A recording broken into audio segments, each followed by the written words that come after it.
Alright, so this is going to be the first video I've done in a little bit. Thinking we should start off small. Something simple. Something easy. Oh my god! Okay. We're going big. Johnny on the key.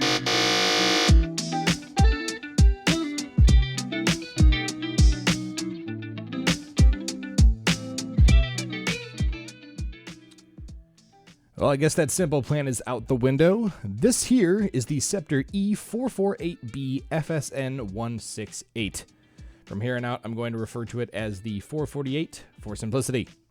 This massive spaceship of a monitor is a 44-inch 3840 by 1080p IPS ultrawide that claims a 120Hz refresh rate, 1 milliseconds MPRT response time, FreeSync Premium, and coverage of 99% of the sRGB color gamut to boot.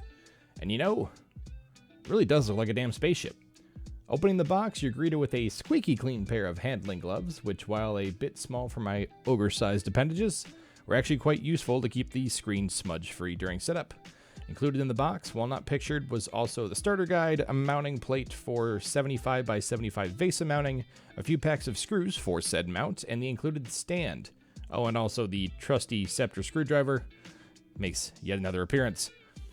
Every Sceptre panel I've taken a look at over the past year has been built better than the last one, and this long boy is no exception. The stand was extremely easy to put together, with a simple lock on the back of the display and 3 screws to mount the base, being the only labor required to get you up and running. The monitor has a nice soft touch finish throughout and was weighted very well. With this monitor being anywhere from $500 to $600 from what I've seen on Amazon lately, you definitely feel like you're getting your money's worth physically. I loved how simple this thing looks from all sides, and it was refreshing to see something other than a black bezel on a display. Now, if we could only go back to the days of beige CRTs, that is some style right there. If I had one word to describe the build of the 448, it would be clean. While I still don't fully understand LED strips on the back of monitors, it is cool to have for not much extra hassle, and the inclusion of a good-sized cable pass-through on the stand is always appreciated. Also, big props for the way the I/O is laid out on this display. First, I was very happy to see the power brick was actually built into the monitor itself, which meant much easier cleanup for the power cable, and second, it is always best in my opinion to have your ports facing straight back on a monitor, not facing down or to the side. It made it super easy to get this thing plugged in and hooked up, and I didn't have to spend 5 minutes grinding the DisplayPort cable around the back to get it to fit in just right. Once put together, the stand itself was as sturdy as I've seen on an ultrawide, and while the footprint of the base was probably a tad large for my liking, the thin legs gave a bit more room underneath and kept the weight balanced in all directions. Also a plus, all of the adjustments on the stand were smooth, and I couldn't find any major bounce back adjusting the height or tilt. But I bet most of you probably didn't click on this here video to look at the back of the monitor. So how does the 448 perform? Well, let's just say I had a really hard time sending this one back once I was done shooting this review. I was initially worried that 1080p was just not going to be enough pixels for me, especially coming away from my dual 4K screens that I run usually. I was also a bit worried that the lack of vertical space was going to make this monitor feel cramped, as the size at 44 inches is equal to about 2 24-inch monitors side by side, and not 2 27-inch screens, as I run usually.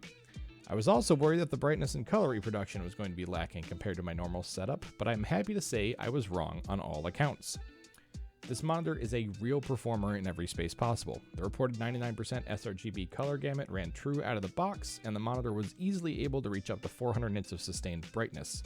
Way too bright for my taste, to be honest, but once I calibrated and brought it down to my normal levels, I found there was even a little more accuracy to be found, reaching about 93-94% of the DCI-P3 color space.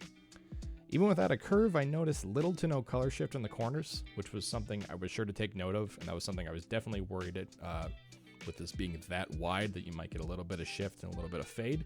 Didn't see any of that, and text was as crisp as you can get at 1080p in my opinion, without any of the over-sharpening and processing that can be found on some other budget panels.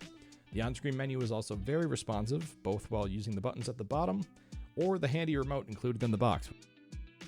General productivity on this display was fantastic. I literally didn't miss a beat switching from my larger dual monitors to the single 44. The picture-in-picture and picture-by-picture mode also worked quite well and was easy to enable following the guide in the user's manual. While it's not really my preferred use case on something this big, I can see this being great for anyone looking to stream on one display while also having your console hooked up on the other side. Both sides looked seamless. I didn't see any artifacting or anything like that, so very good on the processing for the side-by-side. However, my favorite use case involved a mix of Windows and third-party software, and was really the standout setup that made me almost go out and buy one of these on the spot. Using Display Fusion, a cheap program on Steam that gives you tons of control on your screen space, I was easily able to segment the full 3840 by 1080 resolution into 3 segments. One standard 1920 by 1080 in the middle, and 2 half sides, one on either side.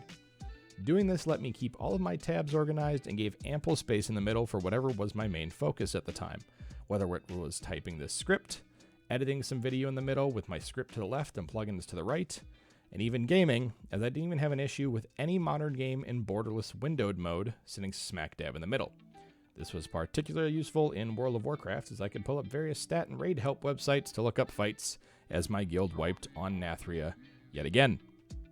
The 120Hz refresh rate and quick response time didn't hurt either, and while the ghosting on the display was a tad higher than the likes of LG's Nano IPS or Asus's competing tech, I honestly forgot what it was called, it wasn't anywhere near noticeable in-game, and everything felt snappy, as it should. Using this 3-segment approach was great, as I never had to give up the full screen if I didn't want to, meaning I could edit video on a massive timeline, play some Battlefield with an obnoxious field of view, as gaming on this monitor felt like it owned up to that immersive title that 21:9 monitors for the last few years have been claiming, and I never really got, but I did kind of feel it here, and even keep tabs on my massive stock portfolio. And I'm fully bullshitting you there, I literally just have a few shares of AMC. Overall, to say I was impressed would probably still be selling the E448B short, as any expectations I had going in were met and then some. I can faithfully say that if anyone is interested in a 32:9 panel, go for it. This is what I was looking for whenever I first heard the term ultra-wide, and I'm glad that these panels are starting to become affordable, and good at that. That's it for the review. Let me know down in the comments below, does a 32:9 monitor tickle your fancy? And what do you think of this Sceptre?